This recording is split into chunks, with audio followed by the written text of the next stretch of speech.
Welcome to the Secrets of College Planning. I'm your host, Anthony Uva, and today we're going to get some insight into tennis at the college level. My guest today is CJ Weber. He is the head men's tennis coach at Florida Gulf Coast University, and welcome to the show. Thanks for having me, Anthony. Sure. So, CJ, usually I start my guests where they went to college. So, where'd you go to school? I went to Eastern Illinois. It was a small Division I school, about 45 minutes away from where I grew up. I grew up in a small farm town in Illinois, and yeah, it was a great school. We have some notable alums from Eastern Illinois. Most recently, Tony Romo, and so me and him were 1 year apart, and so it's kind of a fun fact to let people know about. Great. So let's go back in time a little bit before we get started into tennis. When you were in high school, when did you start thinking about college? Was it freshman year of high school, senior year? When did it all start for you? Well, for me, I started thinking about it even as early as junior high. I think here in the United States, you kind of grow up knowing that college athletics exists, and it ends up being a goal of a lot of young players and things like that. So as early as I can remember, I always wanted to play Division I tennis. But to really start thinking about it, probably my junior year in high school, which for a lot of people is a little late. But I don't think it was too late. So now, Eastern Illinois, was it the only school that was recruiting you, or did you have multiple schools? No, I reached out to, I probably reached out to 50 schools, probably had a similar number reach out to me first, from all different levels. For me and my level, being recruited as kind of a walk-on at some of the more premier programs in the country to, all the way down to junior college. I had coaches reach out to me and just gauge my interest level, and I sent out letters to coaches all over the country, various divisions. But I mean, ultimately, I knew that I wanted to play Division I.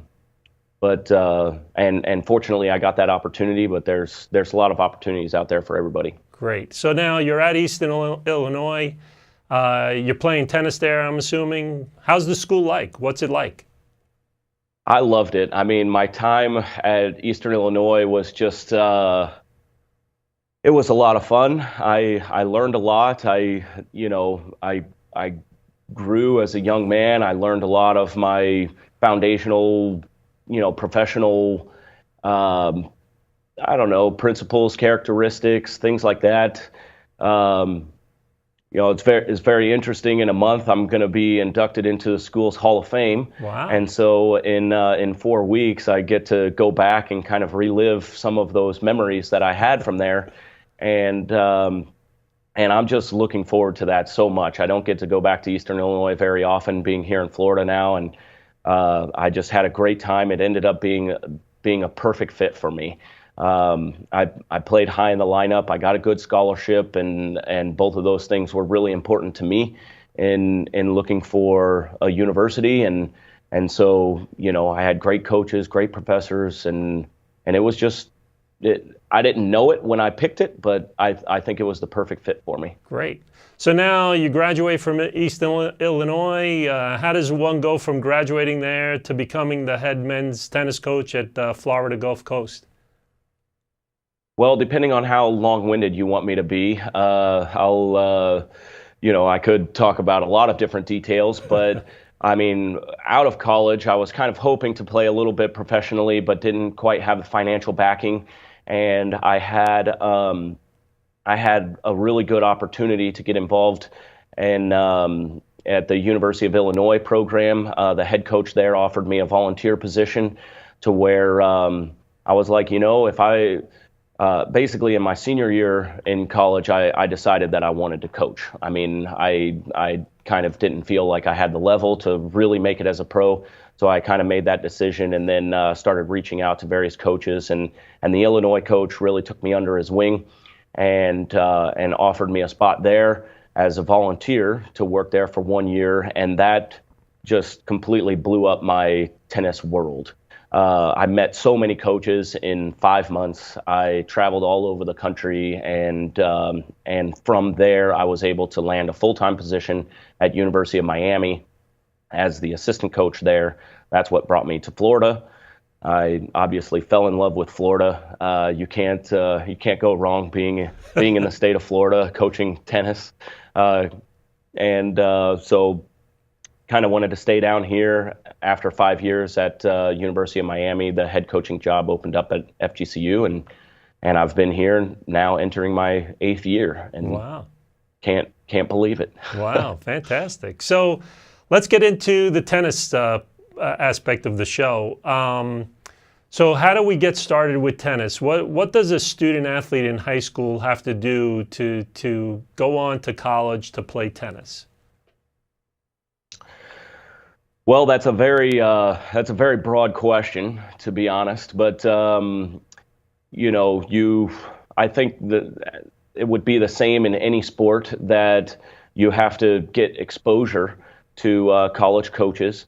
So in a sport like tennis, you have to play a lot of tournaments. You have to find out which tournaments college coaches are interested in watching, which tournaments are highly attended by college coaches, so you can get exposure from that regard.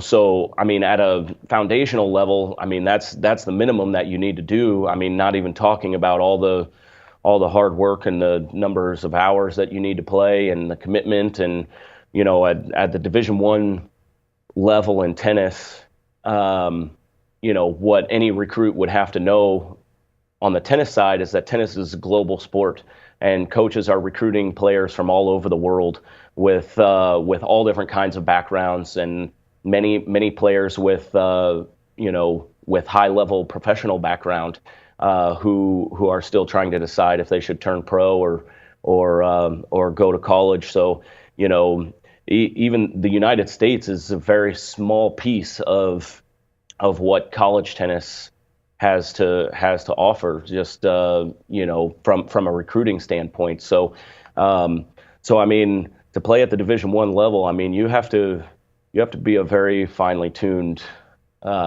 tennis player in order to find a place like that. Now, does an amateur high school student have to have an amateur ranking in the USTA or anything like that? I wouldn't say that it's necessary, but it's important. I think rankings and ratings are good indicators of a player's level. Excuse me. Rankings and ratings are good initial indicators, but nothing is really going to accurately predict a player's true level or true potential. But I would say most college coaches probably start with some type of ranking or rating to gauge initial interest. I would imagine most college coaches have a minimum kind of set requirement that they're kind of looking for, and then after that they start talking with kids and figure out if they're a good fit for their institutions. Now, do you recommend that a high school student play on the high school team as well as play in all these tournaments outside the school? I think for every player it's a little different. At the high school level, most really good tennis players are traveling around either their states or countries, playing their national tournaments. In the United States here, playing USTA tournaments, playing ITF tournaments, international tournaments. Most really good players are going to be playing those types of tournaments. I would never discourage somebody from playing high school tennis, almost no matter what level they are, simply because I think high school is a great time to kind of learn how to be a part of a team, which is an invaluable characteristic that can't be measured.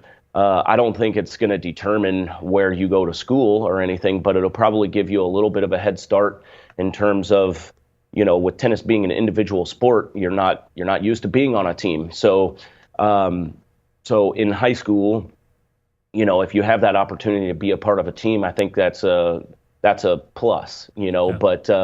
But I mean, a tennis player really has to make sure that they get outside of the high school tennis world also, and definitely play a lot of USTA tournaments. If you have the financial backing, play some international tournaments, things like that. So now, how about grades and skills? Do you see that high school students need to have A+ grades, or can a B student get into college and play tennis? And what type of skills do you need? Do you need them to be really fast? Do they have to have a certain speed on their serve? Give us some examples of what they need to go on to college. Well, from a grade standpoint, here at FGCU, I just want my players to be able to get into school on their own, to be able to get through admissions and meet the minimum requirements of the university, which there are some sliding scale things. So it's kind of even difficult to say exactly what every student needs to get into school here. But I mean, for me, coaching at the Division I level, I mean, it's grades are extremely important, and I want all of my players to graduate with a good degree and study hard, but I also want to compete at the highest level in the country, and so there's no getting around the fact that a tennis level is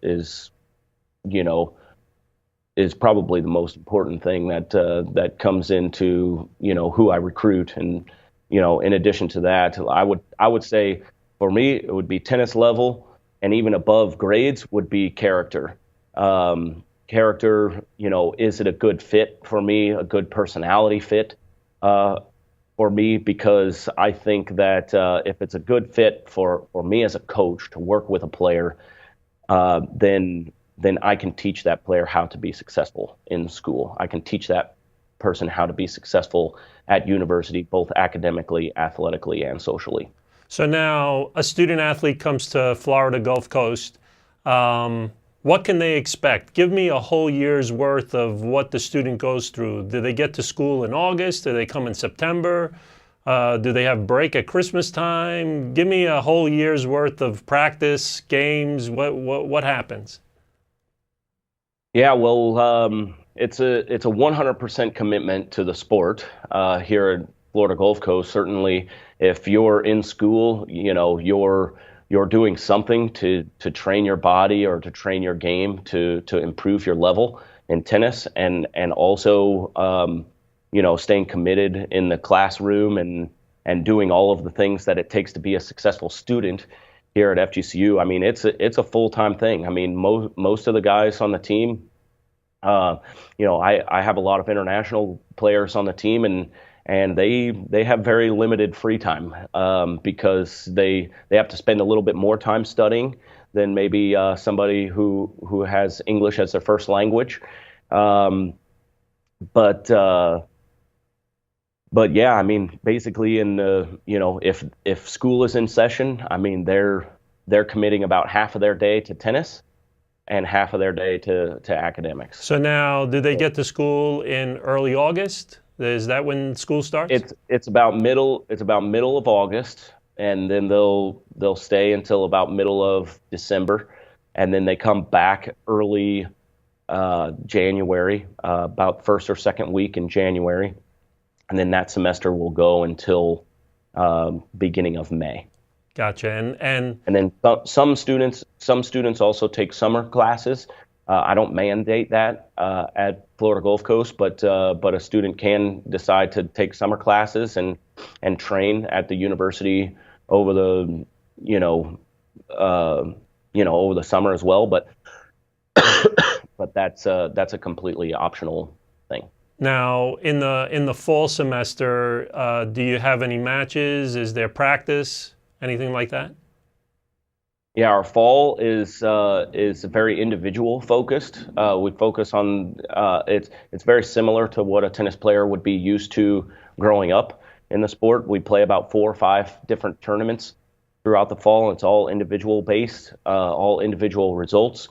Um, the training is still full time. The NCAA limits how many days we can practice Correct. in the fall compared to the spring. So normally we have about 95 days in the spring where we're full on, and about 50 days in the fall where we're full on. So it's a little bit shorter, but most of the players are pretty committed to what they're doing, and they'll practice extra on their own and things like that. But the fall is very individual focused, and the spring is our championship season, and that's where it's all team focused. So now they come back in January, and how's the schedule work in January? Is there a lot more tournaments? Is there a lot more training that goes on? The training is very similar. It's a little bit more training in the spring, more consistent, I would say, from the start of January to the beginning of May. But there's probably a few more matches. We play usually around 20 dual matches per spring season. So I mean, most of their weekends are committed to playing dual matches. We don't play tournaments in the spring. It's mostly just head-to-head dual matches. FGCU against another school. Gotcha. So now, when in the springtime, is there NCAA championships at the end? Do they do something? Yes. What happens then? Yes. In tennis, it works basically exactly like basketball, like March Madness in basketball. If you at the Division I level, if you win your conference, no matter what conference you're in, you automatically get into the NCAA tournament. And then after that, they typically have around 40 to 45 at-large bids, to where they have a committee that selects, what's supposed to be the top 45 schools in the country that did not win their conference tournament title. So, I mean, that's pretty much how it works in basketball. It's the same in tennis. Gotcha. So now the advantage, I guess, in Florida is that you get to actually play tennis in January compared to the northern schools. Right. Well, the northern schools, with budgets getting bigger at universities and things like that, a lot of schools up north have indoor facilities, so they can still practice and train that time of year. But we get to play the real sport, which is outdoors, so for us, there's no adjustment period from going indoors to outdoors. The main championship part of the season is played outdoors. So the struggle that a lot of indoor teams have is that transition. They play 2 months of indoor tennis, and then they, the game is different, especially at a high level. The game is different indoors than outdoors. So there's a transition period, and I think a lot of northern schools kind of struggle with that transition a little bit to get it to convert into NCAA wins. So now, academic-wise, what do you do to help the students academically at the school? Is there tutors that they can get? Is there extra time in classes? How does it work at Florida Gulf Coast? Yeah, at FGCU, it's very impressive what we're able to do here, and I'm very proud of our academic support staff. Our head director of academics here is unbelievable and does a great job of putting the students first and making sure that they have access to the resources that they need in order to be successful. So pretty much any class that you're taking here at FGCU, there's going to be a tutor available. If you do need a tutor for our student athletes anyway, all of that is provided to the students from the athletic department, so they don't have to worry about paying for it or anything like that. They just make sure that they're organized and they schedule those meetings and things like that, and they can get all the help that they want in terms of tutors for specific classes. They also have academic advisors that make sure that they're on track to graduate on time, that they're taking the correct classes. We have a beautiful new academic support center that is only a year old, and it has individual tutor rooms. It's got a huge computer lab, a big conference room, couple offices, and it's just really, really state of the art. I don't think there's another university that has as nice of an academic center as we have here at FGCU. We're very lucky. Now, how about scholarships at the Division I level schools? Is there a lot of scholarships that tennis has? Is there none? Is there money? How does that work? Yeah, well, on the men's side, there's not quite as much money as there is on the women's side. On the men's side, at the Division I level, you're limited to 4.5 full scholarships. So a coach can take that 4.5 scholarships, and typically, here at FGCU, I typically have 9 or 10 guys on the team. So I take those 4.5 scholarships and I spread them out. Excuse me, I have a cold, so I apologize. But yeah, I take that 4.5 scholarships and I kind of spread them out amongst the team, and a lot of factors go into determining what type of scholarship a kid, an individual gets. But I mean, on the men's side, there's actually very few opportunities to get a true full ride, I would say. But there's definitely help out there. I mean, you have 4.5 scholarships to spread out amongst 9 or 10 guys. Now, give me some of the schools that Florida Gulf Coast plays against, just to give them a sense of who you're playing, what type of schools you're playing. I mean, we compete against everybody. I mean, anybody who's willing to play me, I'm going to play.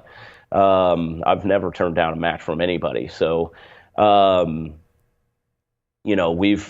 made the Ncaa tournament twice, where we played University of Florida one year. We played UCLA one year.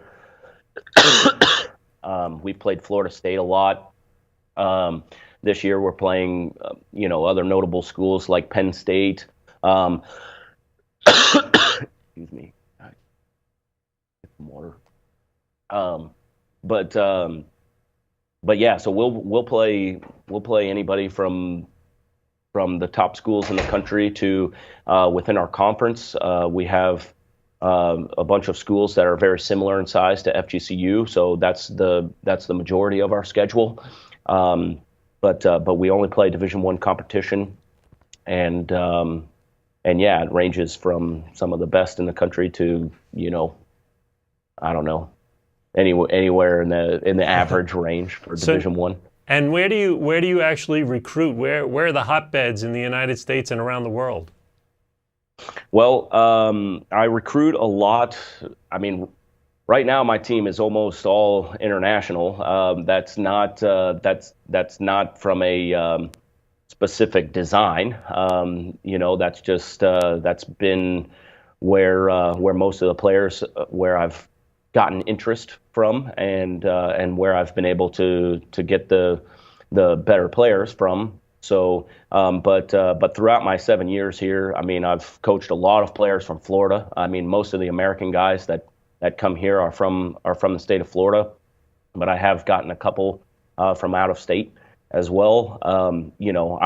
I'm willing to recruit anybody from anywhere. I don't I don't have any biases towards any state, any culture, or any language or anything like that. So if you show me that you're a really good tennis player and committed to the sport, and I believe in your character and integrity, I mean, I'm gonna open up a spot for you here at FGCU. Great. So we're coming to the end of our show, and usually I ask my guests, what advice do you want to give to the parents and the students that want to go to Florida Gulf Coast? What advice do you want to give them? I mean, if they want to come to Florida Gulf Coast to play tennis? Yeah. Or okay. I mean, I would say work really, really hard. I mean, if tennis is your passion, Go out and go after it. I mean, I think a lot of people's passions throughout junior high and high school kind of get squelched a little bit. And if you really enjoy the game of tennis, I mean, you should play it as often as you possibly can. I mean, play 4, 5, 6 hours a day, and just expose yourself to all different kinds of levels of the game. Enjoy the process. The recruiting process in general can be very long and very tedious for a lot of student athletes, but just kind of take your time, take your breathers, and sit back and realize that it's all just part of the journey, and there is a school out there for everyone. If there's a lot of players that have wanted to come to Florida Gulf Coast that have not been able to make the cut. But I would still encourage those players. I would still encourage those players to find a school that is the right fit, and if you do, you're gonna love college tennis. It's the absolute best thing in the world. It's the best part of a tennis player's career, and yeah, I would want everybody to experience that. Well, great. Well, thank you very much for coming on the show. I appreciate it. All right. Thank you very much, Anthony. And you've been watching The Secrets of College Planning. I'm your host, Anthony Uva. Until next time.